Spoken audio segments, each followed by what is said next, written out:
Hello, everyone. I'm glad you could make it back out for Chapter 2 of the case of the kidnapped candy.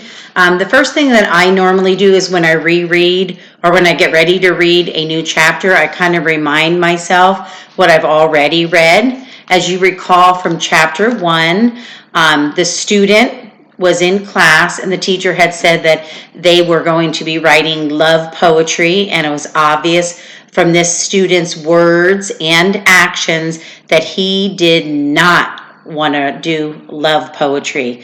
Was so excited at the end when his teacher had said they had come to the conclusion of the love poetry unit. So we're going to begin with Chapter 2. One thing that I forgot to mention the other day, and I was just curious to see if you do remember, what is this on the back of the book when it details what the story is about to determine if maybe perhaps you would be interested in buying the book or getting it from the library? Think to yourself. Hopefully you said the blurb. If you did, kiss that brain of yours because you're super duper smart. So we're going to do Chapter 2, which is entitled The Bad News, if you remember from the other day. Notice as I'm reading, when a character is speaking, I'm trying to change my voice and I'm pausing before it says the words like he said, she said. This week, you will all write your own poems about something you love, Miss Gleason said. Me? Write a mushy, gushy love poem? Oh, brother. Now I want you to think to yourself right now, how excited is this student to write love poems based upon what he just said? Hopefully you said out loud or you thought to yourself, he's really not interested in doing that at all because he says, me, write a mushy, gushy love poem? Oh, brother. It's obvious that he didn't want to do that. One thing that I forgot to mention is during today's lesson, obviously, I do expect you seated in RTL, ready to learn. Show me slant, which means sit up, listen, be able to ask and answer questions, nod in agreement, and track the speaker. One of the things that I want you to think about when we're reading today is we're going to be answering a few questions. At the end, I would like you to answer these questions and submit them via Edsby. For those of you who are joining me, family and friends across the nation, you do not have to do this, but my kids from Mrs. Hostetter's class, I would like you to answer this question, and I will also post these questions on Edsby. Question number 1 is, what was the bad news? Question number 2 is, what is something this class does that we also do? And the third question is, what do you infer is under the flowered sheet? And you'll see what I mean by that as we read the chapter. So again, not really excited about writing this mushy gushy poem. We helped Miss Gleason make a list of the things that went into the poem. When we were done, these words were written up on the board. Rhyme, syllables, sounds, words, rhythm, letters, form, ideas. Which one is most important? Asked Athena Lorenzo. What do you think, class? Miss Gleason asked. Ralphie Jordan said rhyme. Kim Lewis said words. Biggs Maloney pounded his head on his desk and said it had to be syllables. Soon we were all shouting out answers. Suddenly we heard Miss Gleason clap softly. Here's a picture. I always like to show the kids pictures. Remember, as a good reader, as you move into chapter books, there will be a limited or a small amount of pictures, so you really do need to visualize or put that mental picture in your head. So they heard Miss Gleason clap softly. We clapped back 3 times. It was our sign to be quiet, so we were. Geetha Nair raised her hand. Maybe they're all important, she said in a very small, quiet voice. Maybe they work together. And you might be thinking to yourself, good readers ask themselves questions throughout the reading, and they show true metacognition when they're thinking about their reading. I'm thinking right now, Geetha Nair.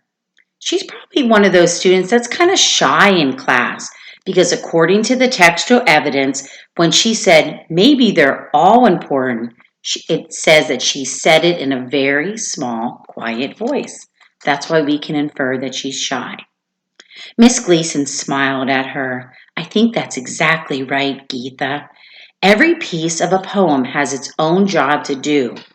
And now you all have to do job. And now you all have jobs to do. Notice how I emphasize the word you. Yes, it's in italicized print. So take out a blank piece of paper and start brainstorming. Brainstorming meant we should write down anything that popped into our heads. Later, we would turn it into a nice, neat poem. I tried to brainstorm. I really did. But all I could come up with was a brain drizzle. Wonder how successful he was with his poem. Well, based upon the textual evidence, he says all he could come up with was a brain drizzle. So I don't think he had much luck making his poem. We scratched away at our poems for 10 minutes. Then Miss Gleason told us to put our papers away. You'll have a chance to work on these every morning this week, she said. On Friday, we will read them out loud and then celebrate with a special surprise. Lucy Hiller raised her hand. What is it? Miss Gleason smiled her special, super secret smile. If I told you that, it wouldn't be a surprise. The class groaned. We hated waiting, but we love surprises. Can you give us a hint? Mila Ye asked. She looked at me and slid her finger across her nose. It was our secret sign. She was my detective partner. After all, and good detectives always have secret signals. I knew exactly what she was thinking. If Miss Gleason gave us a hint, maybe Mila and I could solve the puzzle. That's what we do best. 2 hints, Miss Gleason agreed. 1, it's under this sheet. And I didn't want to show you the picture on the previous page until I read that in the text. So I'll kind of show you that. I don't know how well you can see that. Because that's one of the questions is I want you to infer what you think is under that sheet. I'm not sure. It kind of looks lumpy.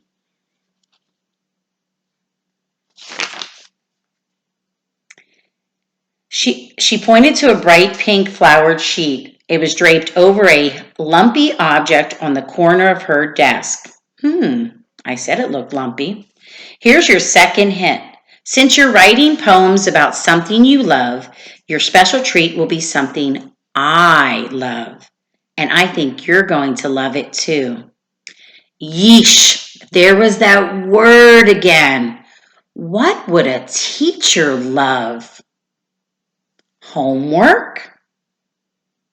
Dry erase markers? Pencils? You may have noticed how I was reading that. You are probably thinking to yourself, I know what's at the end of those words. Hopefully you're thinking question marks. But Miss Gleason said we would love it.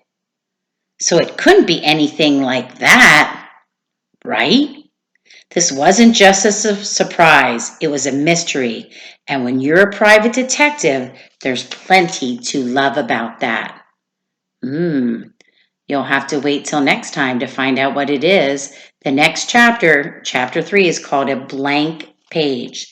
So keep in mind, I want you to answer those 3 questions that I brought up at the beginning of the lesson.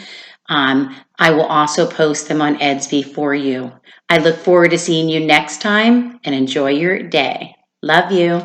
Give yourself a big hug because that's from me. And grab a star, put it in your heart because that's how special you are. Bye-bye.